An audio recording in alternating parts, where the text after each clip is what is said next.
अस्सलाम वालेकुम व्यूवर्स, क्या हाल चाल है। उम्मीद है आप सब खैरियत से होंगे। तो आज फिर हाजिर हैं एक नए व्लॉग के साथ। और यहाँ पे हम पहुँच रहे थे अपनी माँ के घर और ये था ईद का दूसरा दिन। तो जी अम्मा के हाथ का बीफ पुलाव खाने के लिए हम पहुंच चुके थे और यहाँ पे बन रहे थे नाश्ते में पाई, जो कि बना रही थी भाभी अपनी रेसिपी से और झटपट तैयार हो जाते हैं।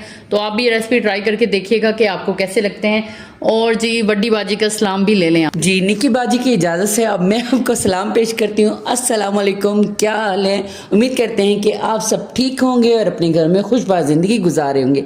तो जी ईद बहुत ज़्यादा मसरूफियात और हंगामों का नाम है। आपको कहीं भी चैन नहीं मिलता है, कहीं भी सुकून नहीं मिलता है। गर्मी ने बहुत ज़्यादा परेशान किया होता और ऊपर से फिर गोश्त की डिशेस जो आपने बनानी भी होती हैं और ज़ाहिर है फिर आपने खानी भी होती है। और सारा ईद का दिन कूलर में बर्फ़ डालते हुए, एयर कूलर में पानी डालते हुए और फ्रिज में बोतल रखते हुए हमारा गुजर गया।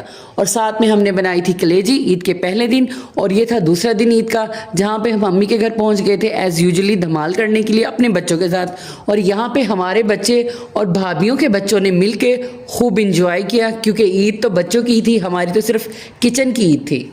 जी ईद का दूसरा नाम हाउस वाइफ के लिए है एक्स्ट्रा काम, एक्स्ट्रा ड्यूटी, एक्स्ट्रा बर्तन। बर्तनों का तो मैं कहती हूँ कि वो शैतान के आंत की तरह ख़त्म ही नहीं होते। और बस बर्तन बर्तन बर्तन धोते जाएं, वो कभी ख़त्म नहीं होने वाले माशाल्लाह से। और यहाँ पे क्योंकि अम्मी जान बना रही थी अपने हाथ की लजीज पुलाव, और अम्मी जो हैं सारे मसाले अपने हाथों से डालती हैं। और ये तकरीबन अमूमन जो अम्मियाँ हैं सभी की, तो वो अपने हाथ का इस्तेमाल करती हैं मसाला डालते हुए। तो शायद इसीलिए मसालों में बहुत ज़्यादा जायका आ जाता है, खानों में बहुत ज़्यादा जायका आ जाता है। माँ के हाथ का बीफ पुलाव हम पूरे साल मिस करते हैं, क्योंकि अम्मी ईद के अलावा हमें कभी भी पुलाव नहीं बना के देती। ना वो चिकन पुलाव बना के देती हैं, ना बिरयानी बना के देती हैं, और ना बीफ पुलाव। बस एक ईद ही होती है जिसपे हम जैसों के मज़े लग जाते हैं। और यहाँ पे मज़ेदार सी खुशबू पूरे घर में फैल चुकी थी और नेड़े तेड़े के लोग भी आ गए थे कि यहाँ पे बन रहा था अम्मी जान के हाथ का पुलाव। तो सब ने खूब इंजॉय किया। ईद का दूसरा दिन भाभी के हाथ के बने हुए पाए खाए और अम्मी के हाथ का पुलाव खाया। और फिर शाम को हमने खूब धमाल किया और अपने रिश्तेदारों से मिलने के लिए उनके घर पहुंच गए। तो जी आपने कौन कौन सी डिशेस बनाई होगी गोश्त खा खा के? तो वैसे हम तीसरे दिन ही पक गए थे और उसके बाद हम सीधे आए अपनी दाल पर और हमने पकाई थी फिर दाल। उसकी रेसिपी भी आपके साथ शेयर करेंगे क्योंकि हमने उसकी वीडियो रिकॉर्ड की थी। और क्या मस्त किस्म की और बेहतरीन दाल बनी थी। होटल की दाल को फेल कर दिया था बड्डी बाजी ने। बहुत ही मज़े की लजीज दाल बनाई थी, जो अक्सर आपको ढाबे पे मिलती है जब आप सफ़र पे निकलते हैं। तो जनाब और कौन कौन जा रहा है छुट्टियां गुजारने के लिए इस सड़ी हुई गर्मी में उन ठंडे ठंडे इलाकों में, पहाड़ों पर बर्फ़बारी के दौरान? आए हाय हाय, बर्फ़बारी के दरमियान तो हमें भी अपने साथ ले जाएं जी, क्योंकि हमारे घर वाले तो हमें कहीं नहीं लेके जाते। क्योंकि अगर घर वाले हमें कहीं ले गए तो फिर उनका बावर्ची खाना बंद हो जाएगा, क्योंकि घर वालों को बिल्कुल भी बाहर के खाने की आदत नहीं है और वो सिर्फ घर का खाना पसंद करते हैं। और इसलिए बावर्चियों की छुट्टी कभी भी नहीं हो सकती है। तो आजकल हालात जाने किस रुख पे जा रहे हैं और लोगों की सोच कैसी हो गई है कि वो इस बात पे उतर आते हैं कि गुनाह और जो सवाब है उसका जो ठेकेदार हैं वो अब लोग बन गए। लोग दूसरों को जज करते हैं कि सज़ा और जज़ा है जो वो हम लोगों को देंगे। लोगों ने अल्लाह के मामला जो हैं वो अपने हाथ में ले लिए हैं, यानी कि सज़ा और जज़ा का फ़ैसला तो अल्लाह ने करना है, लेकिन दुनिया में ही लोग एक दूसरे को मार के कत्ल करके सज़ाएँ दे रहे हैं कि ये इसके साथ ऐसा होना चाहिए था। जैसे कि आपको पता है कि ईद से पहले मशहूर टिकटॉकर सना का कत्ल हुआ दिन दिहाड़े बेईमाना। और ऐसे ही कल हमारे शहर में, हमारे बिल्कुल नज़दीक हमारे एरिया के अंदर बहुत ही मशहूर टिकटॉकर हैं जो भक्खर की समरा बतूल, जो कि पीपल्स पार्टी की जो सदर थी ख़वातीन विंग की, तो उनका किसी ने दिन दिहाड़े कत्ल कर दिया। और उनके साथ 2 और लोग थे जिनका कत्ल हुआ है।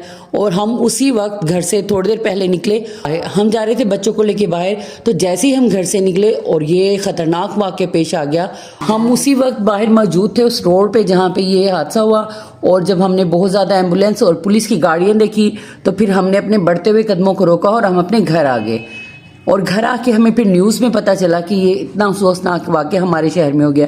और इससे पहले ही हमारे शहर की एक और टिकटॉकर नूरपुर थल की इकरा शहजादी, उसको भी गैरत के नाम पे किसी ने कत्ल कर दिया।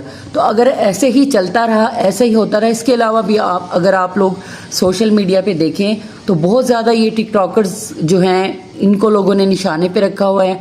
देखिए, आप किसी को उसकी गुनाह की सज़ा या आप नहीं जज कर सकते हो कि वो गुनाहगार है, ये गुनाहगार है और हम इसको ऐसे कर दें, इसको कत्ल कर दें। ये हमारे इख्तियार में नहीं है, ये अल्लाह के फ़ैसले हैं। तो अल्लाह के कामों में प्लीज़ किसी को भी दखल अंदाजी करने की ज़रूरत नहीं है, और जो दुनिया से चला जाता है उसके लिए ना बुरे अल्फाज बोलने चाहिए और ना उसके लिए कोई बुरी बात करनी चाहिए।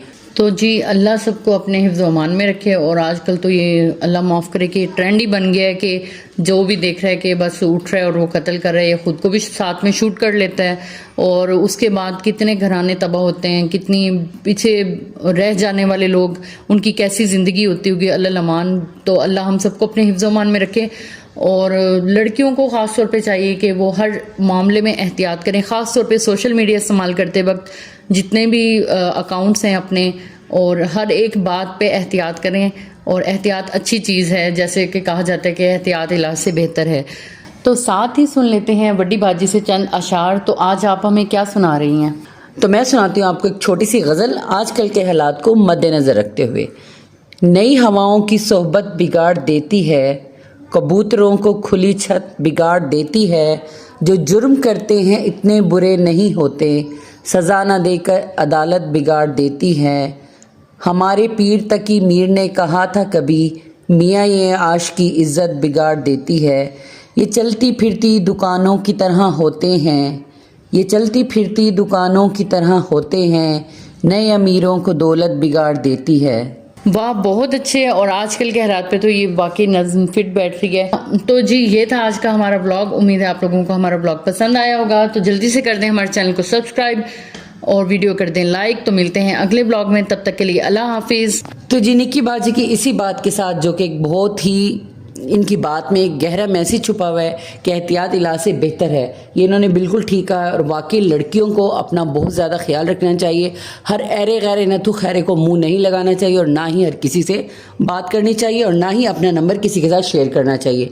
ये एक मैसेज है, अगर आप समझ सकें तो। जी अपना रखिएगा बहुत सारा ख्याल, खुश रहें, आबाद रहें। अल्लाह हाफिज़। मिलते हैं नेक्स्ट ब्लॉग में।